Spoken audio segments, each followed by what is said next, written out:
The Leica M6, the most coveted, potentially the most lusted after camera of all time. This is the 0.58 TTL version of this camera, and we'll get into exactly what that means a little bit later on, and hopefully answer the question as to whether or not this camera truly is worth all of the hype that it receives, and maybe even help you decide which version of this camera that you're gonna buy in the future.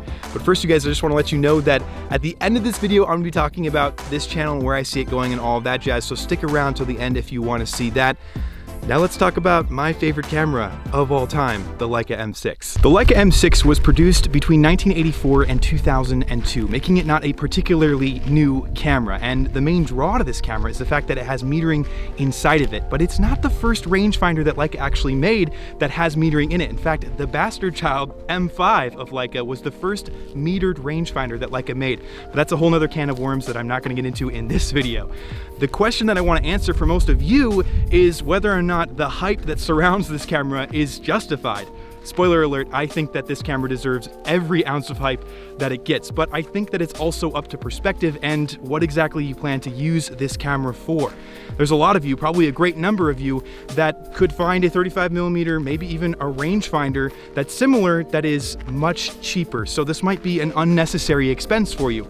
But I hope that I can get into exactly why I love it and why I think it deserves all of the hype in this video. Okay, so let's talk about which M6 I have here with me today. Like I said at the beginning of the video, this is the TTL 0.58 version of this camera. TTL stands for through the lens metering, and it's not featured in every single M6. It's a newer feature that they added in later on in producing these cameras. Basically just makes your shot a little bit easier to meter for and just adds accuracy to your meter. It also allows you to attach a TTL flash to the top on the hot shoe here, which means that it communicates directly with the camera to make sure that your shots are metered correctly while using a flash. It's just an added bonus. It's not absolutely necessary, but it is kind of nice to know that it's there.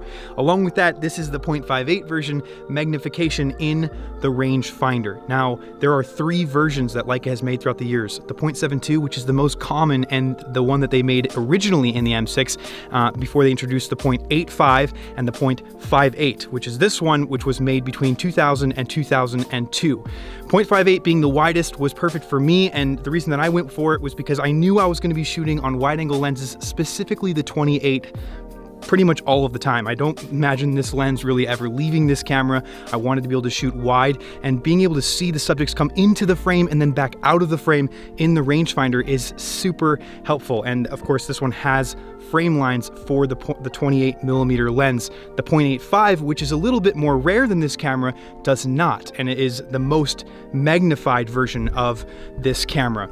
Now, they are pretty expensive. The Leica M6 ranges anywhere from $2,000 on the low end to well over $3,000 on the high end, and it all depends on which version of the camera that you're going to get, what shape it's in, is it a special edition.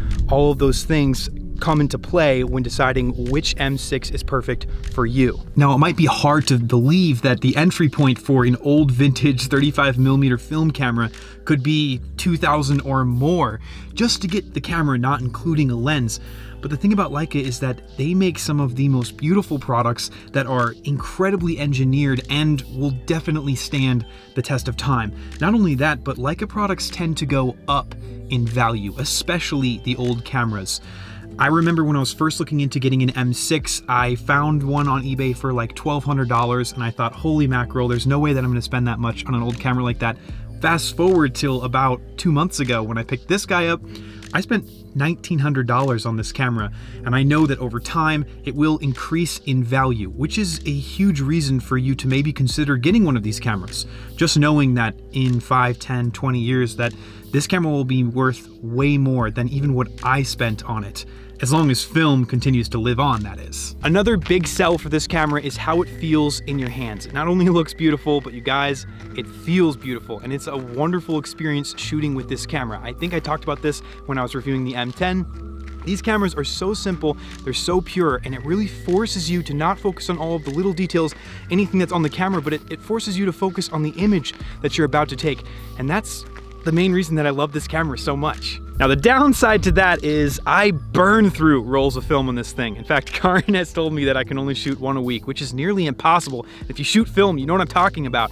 we want to keep shooting, and that's like tough. It's expensive to shoot film, and I love shooting with this camera, which means that I'm burning through a lot of rolls of film. And that leads perfectly into the last thing that I want to talk about regarding this camera, and that is, how do the images turn out? I'd love to share a few images with you guys that I've taken recently on this camera. Like I said, I've got a 28mm lens on here, and it's probably the only focal length that will ever be on this camera, as it is my preferred focal length. I really love it. And so here are a few images that I've taken in the last month or so.